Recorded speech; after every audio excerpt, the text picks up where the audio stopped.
अस्सलाम वालेकुम दोस्तों, उम्मीद करता हूँ आप लोग साथ खैरियत से होंगे। मेरा नाम असद है और टीम टैनअप की तरफ से बात कर रहा हूँ। तो जनाब हम लोग जो हैं वो लाइव हैं 10:30 बजे के लाइव सेशन के लिए। और आप लोग उम्मीद करता हूँ साथ खैरियत से होंगे, मज़े में होंगे, मार्केट को एंजॉय कर रहे होंगे। क्योंकि साफ साफ लफ्ज़ों में आप लोगों को फ्राइडे को बहुत मज़े मज़े से समझा के गया था कि मार्केट के अंदर डंप आ रहा है, डंप में सरवाइव कैसे करना है, घबराना नहीं है, मार्केट में प्रॉफिट किस तरीके से बनाना है। बहुत सारी चीज़ें मैंने आप लोगों को फ्राइडे को वाज़ेह तौर पे क्लियर अल्फाज में सही बिल्कुल आसान बच्चों की तरह समझाया भी था। तो होपफुली आप लोगों ने डंप का फायदा उठाया होगा, मार्केट से पैसे बनाए होंगे यकीनन। और अगर नहीं बनाए कोई मसला नहीं है, इसीलिए दोबारा हाजिर है आपके साथ। और इंशाल्लाह ताला मार्केट में आप लोगों को और मजीद पैसे बनाना सिखाऊंगा। ठीक है जी। वालेकुम अस्सलाम, वालेकुम अस्सलाम। कैसे हैं तारुण भाई, कैसे हैं आप लोग? ठीक है भाई। अच्छा भाई, आवाज़ और वीडियो मेरी क्लियर आ रही है तो मुझे इस चीज़ का प्लीज़ फीडबैक दे दीजिएगा। ठीक है, आवाज़ और वीडियो का मुझे बता दें ताकि भाई जल्दी से पता चल जाए। अल्हम्दुलिल्लाह भाई, प्रॉफिट मेड प्रॉफिट्स ज़बरदस्त। नुमान भाई ज़बरदस्त, छा गए भाई, छा गए भाई। किस किसने डंप में भी प्रॉफिट बनाया है, किस किसने डंप में बाइंग की है, ये बता दो मुझे ज़रा, ताकि मुझे पता चल जाता है कि मेजॉरिटी सुनती है नहीं सुनती है। क्या करती है मेजॉरिटी? आप लोगों ने डंप में खरीदारी की नहीं की? भाई कोई प्राइवेट ग्रुप नहीं है, मेरा कुछ नहीं है, मैं सिर्फ वकार जका प्राइवेट ग्रुप में होता हूँ, बात खत्म। ठीक है, मेरा कुछ नहीं है, समझ आ गई है? वकार जका प्राइवेट ग्रुप में है, यहीं पे सबसे पहले सिग्नल आते हैं। ठीक है, मैं कोई भी अगर चीज कहीं पे भी देता हूँ तो यहाँ पे सबसे पहले चीज वो देता हूँ, समझ आ गई है? वकार जका प्राइवेट ग्रुप में सबसे पहले चीजें मिलती हैं। $200 इरम। जबरदस्त भाई, जबरदस्त जबरदस्त भाई, जबरदस्त जी। ठीक आ रही है आवाज, थैंक यू, बहुत शुक्रिया। डॉट की बाइंग 68 पे क्यों है? 638 पे क्यों है? डिप में बाई क्यों नहीं किया? जब वो बिल्कुल नीचे बैठ गया था तो वहां जाके क्यों नहीं बाई किया? अब जब उठते हुए पता नहीं चीजों को क्यों बाय करते हो यार आप लोग, मेरी ये समझ से बाहर है। थैंक्स टू यू, खुश रहे, थैंक यू, जबरदस्त दानिश भाई, जबरदस्त। बीटीसी मेकिंग, अरे यार ये 5 मिनट के टाइम फ्रेम को छोड़ दो, इस बेचारे की जान छोड़ दो। भाई को कोई बताए अर्ली ग्रुप में कि ये अपना वो व्हाट्सएप बोलने वाला था, फेसबुक रीस्टार्ट कर ले। ठीक है भाई, जबरदस्त। रजा भाई ने बताया $388, जबरदस्त भाई, जबरदस्त। डंप में नहीं खरीद पाया ने, ओहो कोई बात नहीं। देखो, आसान लफ्जों में कब मैं बता के गया था? फ्राइडे को, मंडे को हमारे पास डंप आया है। अब ऑब्वियसली सैटरडे संडे को तो लाइव होता नहीं है, तो फ्राइडे को इसलिए आगाही दे के गया था। सही है, उसके अंदर भी अगर प्रॉफिट नहीं बनाया पाए, मिस कर दिया है, कोई मसला नहीं है, छोड़ दो, हो जाएगा, बन जाएगा इंशाल्लाह ताला, फिर आप लोगों को प्रॉफिट बन जाएगा। ठीक है जी। जरा मार्केट अपडेट की तरफ बढ़ते हैं। तो यहाँ पे मेरे पास 4 आवर का टाइम फ्रेम है, मैंने थोड़ा इसको जूम आउट किया हुआ है, 1 मिनट करता हूँ, डेली के टाइम फ्रेम खोल लेता हूँ और इसको ज़रा मैं थोड़ा सा बड़ा कर देता हूँ, जूम इन कर देता हूँ। और यहाँ पे दोस्तों मेरे पास जो है वो एक्सपोनेंशियल मूविंग एवरेजेस के सेटअप लगे हुए हैं। 9 से लेके 200 तक लगा हुआ है। ठीक है, तो तकरीबन 7 मूविंग एवरेजेस लगे हुए हैं। अब यहाँ पे मैंने रिसेंटली आप लोगों को 9 का एक्सपोनेंशियल मूविंग एवरेज ऐड करवाया था। ठीक है, और इस मूविंग एवरेज को ऐड करवाने का मकसद ये था कि जब भी हमारे पास बड़े टाइम फ्रेम्स के अंदर, स्टार्टिंग फ्रॉम 4 आवर का टाइम फ्रेम ही खोल लेता हूँ, ऐसा करता हूँ। हाँ, ये ज़्यादा बेहतर है। होता ये है कि जब भी हमारे पास बड़े टाइम फ्रेम के अंदर हमारे हमें रेजिस्टेंस नज़र आती है तो उनको कैच करना चाहिए। इन कैच का मतलब होता है प्रॉफिट बुकिंग के लिए रेजिस्टेंस देखते हैं हम। अब आप लोग सोचते हैं कि भाई टेक प्रॉफिट कैसे बताते हैं हम? ठीक है, तो टेक प्रॉफिट इसी तरीके से बताया जाता है जब आपके पास रेजिस्टेंस मौजूद होती है ना। आपको पता है यहाँ पे सेलर्स बैठे हुए हैं, तो आपने उन सेलर से पहले अपने प्रॉफिट बुक कर लेने शुरू कर देने हैं। एग्जाम्पल देता हूँ, अभी हमारा एक्सपोनेंशियल मूविंग एवरेज 9 बैठा हुआ है 19,200, लेट्स से $200 पे। ठीक है, तो मैं ये चाहूंगा कि यार मैं $19,100 पे ही अपना टेक प्रॉफिट बुक कर लूँ। एग्जाम्पल दे रहा हूँ, अगर मैं कोई ट्रेड वगैरह लेता हूँ तो। ठीक है, ताकि मैं जल्दी ही $150 पहले ही प्रॉफिट बुकिंग करना शुरू कर दूं, इन केस के वो जो सेलर्स बैठे हुए हैं वो भी सोचेंगे हम थोड़ा जल्दी सेल करना शुरू करते हैं। तो जब भी आपको मार्केट के अंदर इस तरह की चीजें नजर आएंगी, आप क्या करेंगे, सबसे पहले आप रेजिस्टेंस लेवल्स देखेंगे। एक्सपोनेंशियल मूविंग एवरेजेस के जो सेटअप लगा हुआ है ये बेस्ट है अभी मार्केट में आपको देगा, ठीक है। और ये मैं आपको तकरीबन 2 साल से अब आपको इसको समझा रहा हूँ, वेल 1.57 ईयर्स और वट, ठीक है। आ, तो यहाँ पे दोस्तों सबसे पहले हमारे पास जो है अभी बीटीसी की प्राइस चली है 18,835-38 डॉलर्स इस तरीके से। अब जहां तक मैं सपोर्ट लेवल की बात करता हूँ, ये मैंने आप लोगों को काफी मरतबा बताया कि $18,700 का जो हमारा लेवल है ये बहुत strong, well sorry, minor support level बना हुआ है, ठीक है। माइनर है ये 4 आवर के टाइम फ्रेम के अंदर, ये माइनर सपोर्ट लेवल बना हुआ है। क्यों? इसने पहले भी हमें रिस्पेक्ट दी है। कल जो हमारे पास हालात थे, कल हमारे पास हालात वीक हो गए थे, एक बड़ी एक गहमा गहमी हो गई थी, लेकिन उसके बावजूद इस लेवल ने हमें रिस्पेक्ट दिया है और यहाँ से हमारे पास पंपिंग स्टार्ट हुई है। अब जैसे ही पंपिंग, अब आप देखो, आपने 18,700 की एंट्री ली, मैंने पर्सनली भी खुद एंट्री ली थी 18,500 पे, ठीक है। मुझे लग रहा था ये थोड़ा बहुत नीचे आएगा, तो मैंने लोअर लेवल पे अपना बाय ऑर्डर लगा के रख दिया था, वो लिमिट का फिल हो गया था। जैसे जैसे ऊपर गया मैंने वहां पे एग्जिट करता गया हूँ। अब हुआ ये कि जब भी आप इस तरह की डिप का वेट करते हो तो पहली मर्तबा के पास आपके पास चांसेस होते हैं कि आप अग्रेसिव अगर ट्रेडिंग कर रहे हो तो पहली मर्तबा आपके पास चांसेस है कि 90% वहां से पंप आएगा, ठीक है। अब 4 आवर के टाइम फ्रेम का ये सपोर्ट है, सही है, अच्छी सपोर्ट है। तो यहाँ से अगर आपने बाय किया और अगर आपने एग्जिट किया है, तो आपने अगर एक्सपोनेंशियल मूविंग एवरेजेस को देखते हुए एग्जिट किया है तो भी बेहतर है, ठीक है। आई थिंक मैं 19,000 पे निकल गया था शायद ना, मैंने पूरी अपनी ट्रेड बंद कर दी थी। 18,500 से एंट्री थी और फिर पार्ट्स के अंदर मैंने 19,000 पे बंद कर दी थी अपनी ट्रेड। लेकिन उसके बावजूद बीटीसी ने बड़ी खूबसूरती से, कल बहुत खूबसूरती से बीटीसी को पहले 9 एक्सपोनेंशियल मूविंग एवरेज पे, ये देख रहे हैं जहां मेरा कर्सर है, $19,200 पे। उसके बाद हमारे पास जो है आपका 14 का एक्सपोनेंशियल मूविंग एवरेज है येलो कलर की लाइन में, जो कि बैठा हुआ है $19,400 पे। फिर आपके पास आ जाता है 21 एक्सपोनेंशियल मूविंग एवरेज, जो कि आपका बैठा हुआ है $19,569 पे, ठीक है। तो ये पार्ट्स के अंदर आपकी एग्जिट हो जानी चाहिए थी। अब ऑब्वियसली यहाँ से अगर हमें मजीद पंप होता तो वो हमारे पास 4 आवर की कैंडल का इंपॉर्टेंट था कि यहाँ से हमें ब्रेकआउट मिले, लेकिन नहीं मिल रहा है ब्रेकआउट हमें। अब ये जो ब्रेकआउट बिल्कुल नहीं मिल रहा है ना, ये हमारे लिए खतरे की निशानी है, ठीक है। अब यहाँ से हमें डेंजर जोन नजर आ रहा है। डेंजर जोन अभी से तो नजर नहीं आ रहा है आप लोगों को, फ्राइडे को मैं बता के चला गया था कि भाई हालात खराब होने वाले हैं, आप लोगों ने एहतियात कर लेनी है, घबराना नहीं है, डिप्स में बाय करना है, एग्जिट करते रहना है, ये सारी चीजें मैं आपको फ्राइडे को बता के गया था। अब यहाँ पे क्या है, मजीद खतरा जो हमारे पास आ रहा है, और स्पेशली आपकी जो अभी फड की न्यूज आएंगी, अभी ये F E FUD as in F U D, और फेड की भी ये जो अभी हाइक्स आएंगी, इतने बीपीएस से इन्होंने ये बढ़ा दिया है, फिर ये कर दिया, वो कर दिया, मतलब अभी जितना भी इनका सिलसिला चलेगा इसके अंदर वॉलेटिलिटी बहुत तेज होगी। वॉलेटिलिटी का मतलब होता है मूवमेंट अप एंड डाउन, ये नहीं कि सीधा डाउन या सीधा अप।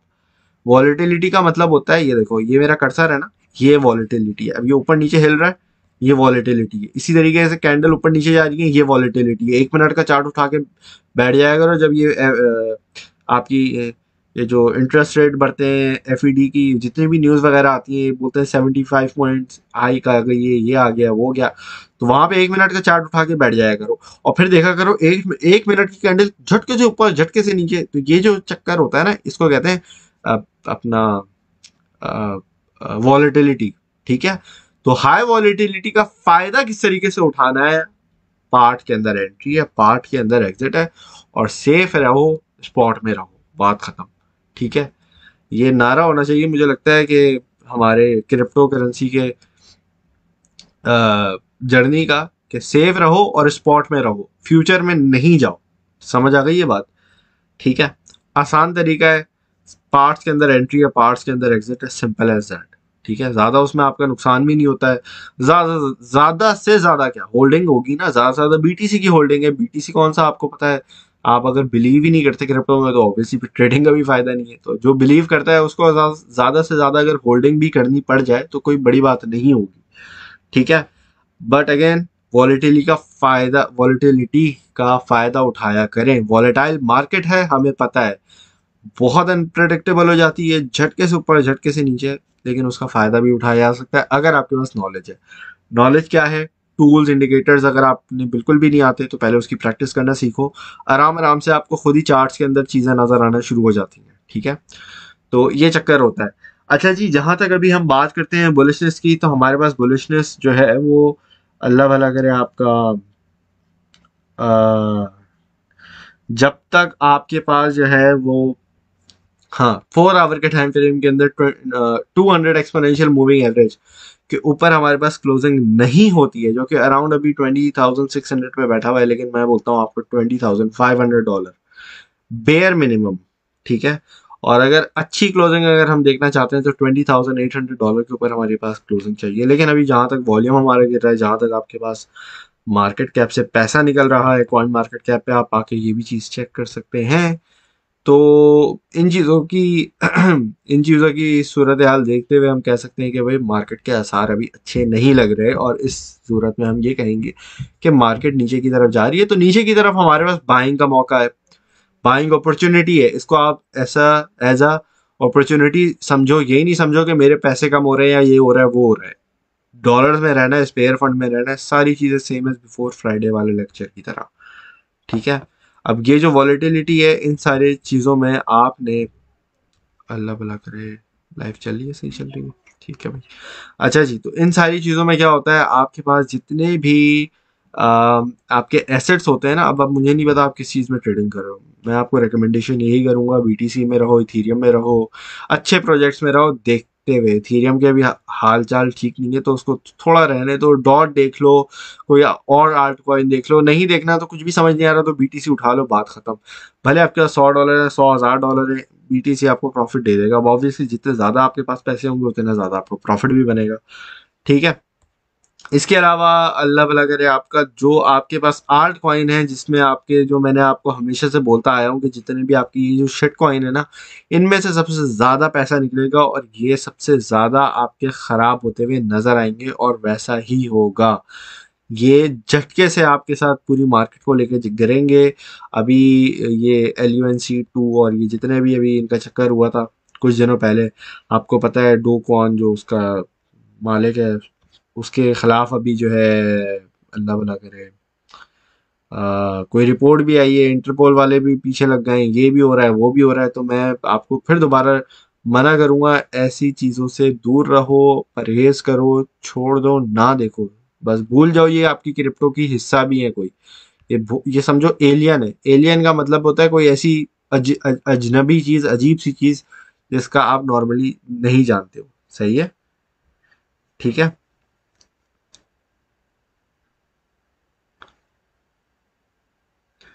अच्छा जी, ये तो हो गई हमारी नॉर्मल की मार्केट अपडेट।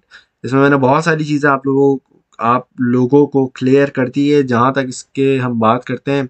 इसके अलावा भाई आ जाए अब ज़रा स्कैल्पिंग पे चलते हैं। स्कैल्पिंग के हिसाब से मुझे आज अच्छा लग रहा है GRT का आप लोगों को सिग्नल भी दे चुके हैं, और अब हम जरा इसकी स्कैल्पिंग भी करेंगे। जरूरी नहीं है, अब देखो, प्रॉफिट प्रॉफिट होता है, प्रॉफिट अभी हम किसी भी कॉइन से बनाए। बीटीसी को भी आप लॉन्ग टर्म के लिए रख सकते हो और बीटीसी के अंदर स्कैल्पिंग भी कर सकते हो, है ना भाई? तो जरूरी नहीं है कि आप एक ही कॉइन, 1,000 कॉइन्स के अंदर जाओ।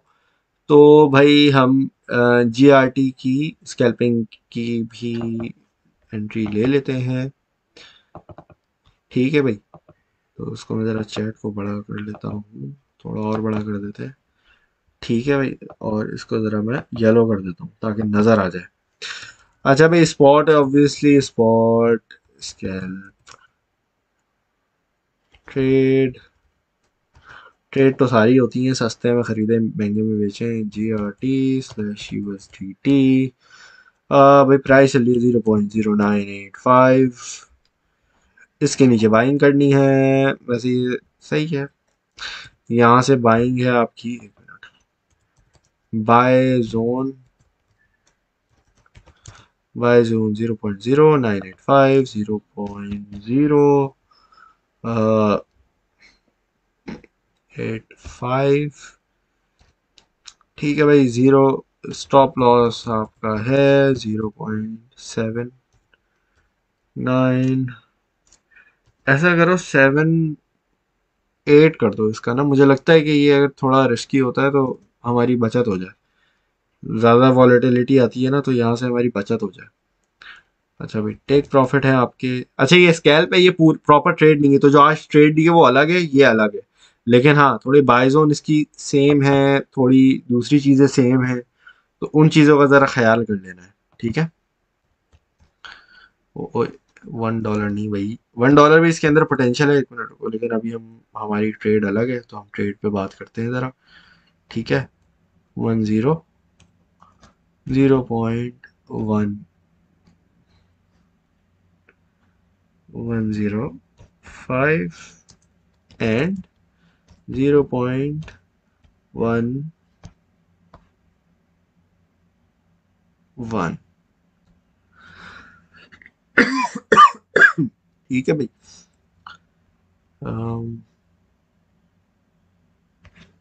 ऐसा करता हूँ, इसका मैं एक चीज चेंज कर देता हूँ। 1 यहाँ कर देते हैं, और 117 इसकी रेजिस्टेंस है। इसकी स्पाइक हमारे पास,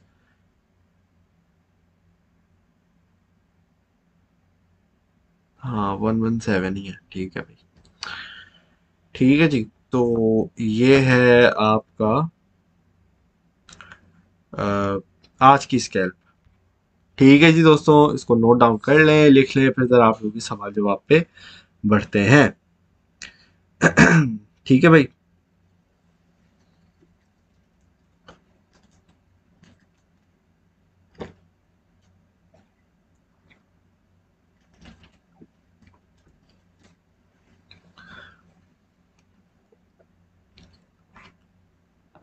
अच्छा, रिस्क भी इसका मैं लिख देता हूँ साथ,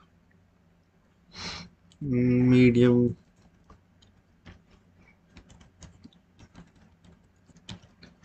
मीडियम रिस्क है।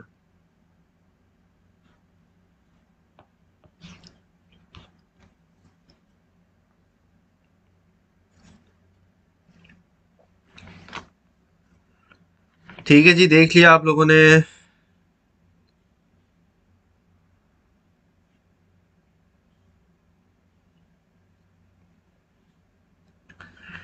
मैं एक आध 2 मिनट दोबारा रह जाता हूँ ताकि आप लोग आराम से इसको देख लें, सेट हो जाए, फिर ठीक है, फिर आगे बढ़ते हैं।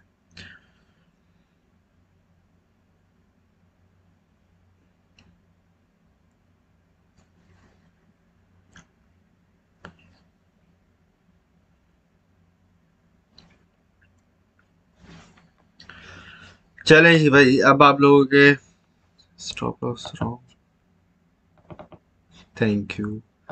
स्टॉप लॉस रॉन्ग, यार वो इतने सारे जीरो के चक्कर में ना एक जीरो मिस हो गया। चले भाई, thank you very much. Spot signal loss में है। अच्छा, तो उसको क्या करते हैं फिर अगर लॉस में होता है? बाइंग करते हैं ना। अभी मैंने क्या समझाया इतनी देर तक? अपॉर्चुनिटी है, उसको, उसका फायदा उठाओ। नेगेटिव सोचोगे तो फिर नेगेटिव होगा, पॉजिटिव लो, मार्केट को पॉजिटिव चलेगा। समझ आ गई ये बात? खत्म। अदनान भाई, लिक्विडेशन गलत है, जीरो पे करो इसको। स्पॉट सिग्नल लॉस में है, मुनव्वर भाई समझा तो दिया है उसको। बाय करना है, बाय जोन में है। लॉस में तब होगा जब आपने सेल कर दिया। आपने सेल कर दिया लॉस में, आपने $100 लगाए थे, उसको आपने क्या 90 में सेल कर दिया? नहीं किया ना। छोड़ दो उसको, अपना टेक प्रॉफिट लगाओ और छोड़ दो, उस पर चला जाएगा ऊपर। स्टॉप लॉस लगा के छोड़ दो। Take profit, I mean take profit और स्टॉप लॉस लगा के छोड़ दो भाई। 3-5 मिनट में क्या था यार? अच्छा भाई, 18 मिनट है। हाँ हाँ, जाएगा ना नीचे तभी तो। हैदर भाई, तभी तो मैं आपको फ्राइडे को सारा डंप का सिचुएशन समझा के आया हूँ। आप वो लेक्चर जाके चेक कर लो। डायरेक्ट एनप की यहाँ पे जाओगे ना तो सारे लाइव सेशंस आपको एक साथ ही मिल जाएंगे। तो फ्राइडे का 10:30 बजे का लेक्चर चेक कर लो। फ्राइडे को डेट, डेट क्या थी? फ्राइडे को थी तारीख हमारी, 16 तारीख थी। पिछले जुम्मे को 16 सितंबर था। सर, इथेरियम की लिक्विडेशन 1207 पर है, कितनी लिक्विडेशन करूं? गलत है, जीरो करो। हाँ, पाकिस्तान लॉस्ट द मैच, पता नहीं यार, इसका मुझे नहीं पता। मैं मैच वैच नहीं देखता इतना कोई खास। आडा के अपग्रेड के बारे में अभी देखो, पता है क्या, जब से ये इथीरियम का गड़बड़ हुई है ना, इसको इथीरियम के मामले को सेटल होने दो। ठीक है, इथीरियम के मामले को सेटल हो जाने दो, एक मतलब इथीरियम को अपनी जगह पे बैठने दो। इथीरियम स्टेबल होगा, फिर बाकी चीजें बाद में देखेंगे। इथीरियम जो माशाल्लाह से गिर रहा है ना अभी,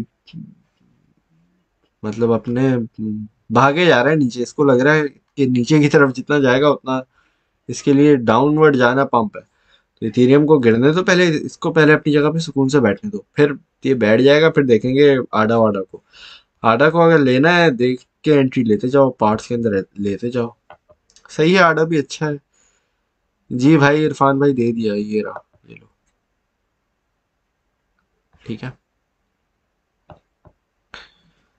सो भाई लास्ट टाइम जिस तरह आपने कंसोलिडेशन फेज वाला टॉपिक बताया था, प्लीज इस तरह और भी टॉपिक बताएं, आपके नॉलेज बहुत अच्छा है माशाल्लाह। थैंक यू भाई, बहुत शुक्रिया आपका, इंशाल्लाह ताला। और इस तरह की नॉलेज आप लोगों के साथ और मजीद शेयर करता जाऊंगा, ठीक है। सर वेव्स का क्या करें, होल्ड और सेल? पता नहीं यार, वेव का मुझे पता नहीं है, मैंने देखा नहीं है वेव का क्या चक्कर है, क्या है क्या नहीं है। वालेकुम अस्सलाम जुनेद भाई, वेलकम बैक। स्किल कॉइन के बारे में मुझे नहीं पता ये क्या चीज़ है, छोड़ दो। फेड की रिपोर्ट का बताएं। देखो मैंने फेड का जो अभी चक्कर है ना, देखो मुझे लगता है कि अगर लेट से 75 पॉइंट्स की हाइक लगाते हैं ना, अगर नॉर्मली जो एक्सपेक्टेड है, तो मैंने भी इसकी न्यूज़ देखी नहीं है, लेकिन मैंने ये देख रहा था कि इसकी जो चक्कर है ना, अगर 75 की नॉर्मल हाइक पे अगर ये होता है तो मुझे लगता है कि वहां पे इतना कोई खास नहीं होगा। लेकिन मैंने इसका देखा नहीं है हुआ क्या है या होगा। लेकिन अगर 100 बीपीएस की इन लोगों ने हाइक लगा दी ना, फिर वहां से मसला हो जाएगा। वहां पे मुझे लगता है बहुत ज्यादा वॉलेटिलिटी हमें देखने को मिलेगी। 75 तो नॉर्मल है, उस पर भी होगी वॉलेटिलिटी, लेकिन are you saying BTC will go down? Chances हैं जी आमिर भाई, चांसेस हैं।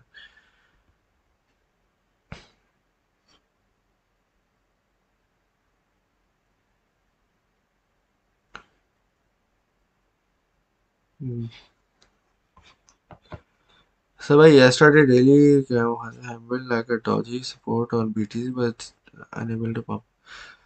यार आपको ये सेटअप बताया है ना, कहाँ गया? एक्सपोनेंशियल मूविंग एवरेजेस का सेटअप बताया है, किस तरीके से और समझाऊं?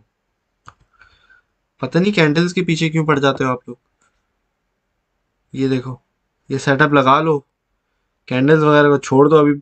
मैं क्या बोलूँ, कैंडल्स की क्या जरूरत है, क्या करना है आपने कैंडल का? इस कैंडल का बोल रहे हो ना कि यार ये तो डोजी की तरह कैंडल बनी है, पंप क्यों नहीं हुआ, ये क्यों नहीं हुआ? अभी छोड़ दो कैंडल्स को, कैंडल्स कुछ भी नहीं करेंगी आपकी, क्या करेंगी एक कैंडल, क्या बना लेगी आपकी इस मार्केट के अंदर, ये बताओ मुझे। कुछ नहीं होगा, अभी सुकून से रहने दो मार्केट को। और जो मार्केट आपको बोलती है उसके हिसाब से चलो, ट्रेंड में चलो, ट्रेंड को प्रिडिक्ट नहीं करो। ठीक है, ट्रेंड आपका बोल रहा है नीचे जा रहे हैं, आप ऊपर, आप बोल रहे हो भाई ये कैंडल बनी है तो यहाँ से तो सीधा ऊपर जाना चाहिए, या फलाना कैंडल बनी है वहां से सीधा नीचे आना चाहिए, जरूरी नहीं है, ऐसा नहीं होता। मुझे बिग फैन बैज मिला पर वो शो जीरो, पता नहीं भाई। This year isn't it due to geopolitical situation? यार मुझे पता नहीं क्यों लगता है कि ये जो चीजें हमें नेगेटिव लगती हैं, इन्हीं की वजह से मुझे लगता है कि हमारे पास एक पॉजिटिव अप ट्रेंड आए। हो सकता है मैं गलत हूँ, लेकिन मुझे लगता है ऐसा कुछ हो हमारे साथ बीटीसी की मार्केट में। भाई 3-5 मिनट में वॉलेटिलिटी के टाइम पे क्या बेस्ट बेस्ट सेटअप है? Please give your remarks. बड़ा टाइम फ्रेम खोलो नुमान भाई, सपोर्ट ढूंढो। अब जैसे डॉट है, मुझे पता है डॉट $6 में आएगा, एग्जांपल देता हूँ। डॉट की 6 की सपोर्ट है, तो मैं वहां पे एंट्री लूंगा, बाय ऑर्डर लगा दूंगा, 4-5 बाय ऑर्डर लगा दो। ठीक है, मार्केट वहां से गिरती है, गिरने दो, कोई मसला नहीं है, फिर टेक प्रॉफिट लगा के छोड़ दो। ठीक है। अब जैसे मैंने लाइट कॉइन के अंदर एंट्री ली है $51, पता नहीं 51 था या 50 था, मुझे याद नहीं आ रहा। वहां से मार्केट नीचे गिरनी शुरू कर दी है। मैंने बोला यार मैंने तो ना इसका स्टॉप लॉस रखा है, ना मैंने कुछ किया है, ना कुछ किया है। सर ब्रेव इतना इस्तेमाल करें, इसमें हैकिंग की चांस, भाई कोई हैकिंग की चांसेस नहीं है। किसने कह दिया आपको? मैं तो सालों से ये यूज कर रहा हूँ, मेरे पास कोई हैकिंग नहीं होती है। ऐसे नहीं होता। हैकिंग के लिए बहुत सारी चीजें चाहिए होती हैं भाई। खैर बहरहाल, ओपी पंप करेगा या डंप, बीटीसी पे डिपेंड करता है ना। ओपी का मुझे पता नहीं, मैंने पर्सनली इस पे देखा नहीं है कि इसका कुछ कोई न्यूज़ वगैरह आ रही है नहीं आ रही, क्या है क्या नहीं है। मार्केट यार बेयरिश हूँ मैं पर्सनली थोड़ा ज़्यादा, लेकिन अगर बीटीसी स्टेबल बैठा रहता है तो थोड़े से कॉइन्स हमारे पास हैं जो मार्केट के अंदर पंप कर जाएं। लेकिन वॉलेटिलिटी होती है ना, क्योंकि बहुत ज़्यादा तेज़ी से मार्केट गिरती है। अगर कोई कॉइन अपनी मेजर से मेजर हाई से हाई टाइम फ्रेम के अंदर सपोर्ट तोड़ दे, जैसे जीआरटी आपको दिया हुआ है, तो वहां पे उसको स्टॉप लॉस यूज करना लाजमी है। हाँ, जो लोग लॉन्ग टर्म के लिए उठा रहे हैं जीआरटी को, वो यूज नहीं करेंगे। ठीक है, आसान सी ये बात होती है। ठीक है जी दोस्तों, चलें जी दोस्तों, यहाँ पे हम लोग अपना लाइव सेशन आज एंड करते हैं। फिर आप लोगों से इंशाल्लाह ताला दोबारा मुलाकात होगी। आप लोग अपना ख्याल रखिएगा, दुआओं में याद रखिएगा। Thank you very much for watching. अल्लाह हाफिज़।